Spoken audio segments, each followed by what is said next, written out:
Hello guys, आपल्या सर्वांचं परत एकदा पुन्हा स्वागत आहे नवीन व्हिडिओमध्ये. तर आज आपण बनणार आहे गणपतीसाठी स्पेशल जे कोळीची भाजी बनवतात ती.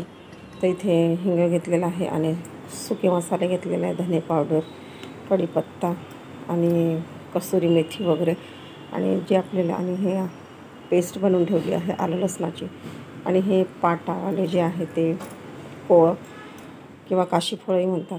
तर इथे पॅन गरम करून घेतलेला आहे, मी जिरं मोहरी घातलेली आहे आणि इथे थोडीशी जी आलं लसणची पेस्ट आहे ती आहे टाकलेली आणि खूप टेस्टी लागते.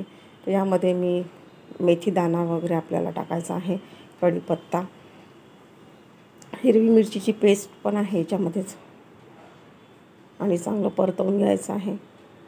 तर हिंग घातलेला आहे मी आणि यामध्ये जे सुके मसाले आहेत त्याच्यामध्ये लाल मिरची पावडर, हळद आणि धने पावडर आणि मेथी दाणा आणि कसुरी मेथी ही आणि खूप छान टेस्ट येते.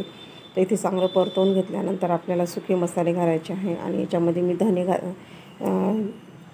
धन्याचे पत्ते किंवा कोथिंबीर घातलेली आहे. तर इथे बघू शकता खडे जे सुके मसाले आहे ते याच्यामध्ये खडा मसाला मी काहीच घातलेला नाही आहे.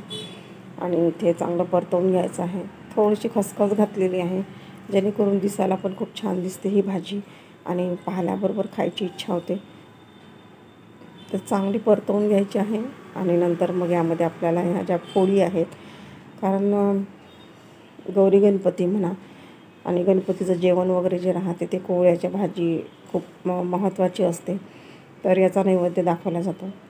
आणि इथे छान आता थोडंसं आंबट गोडसाठी आमचूर पावडर, थोडीशी किंचितची साखर घालायची आहे आणि चवीनुसार मीठ. आणि भाजी थोडीशी रस्सेदार बनवायची आहे, घट्टसर रस्सा जो आहे तो बनवायचा आहे. तर इथे गरम पाणी थोडंसं घालायचं आहे आणि भाजी शिजवायची आहे जोपर्यंत पाट शिजली.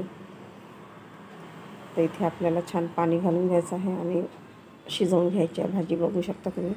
आणि वरतून कोथिंबीर घातलेली आहे. तर भाजी कशी वाटली तुम्हाला नक्की सांगा. आवडलं असेल तर एक लाईक नक्की करा.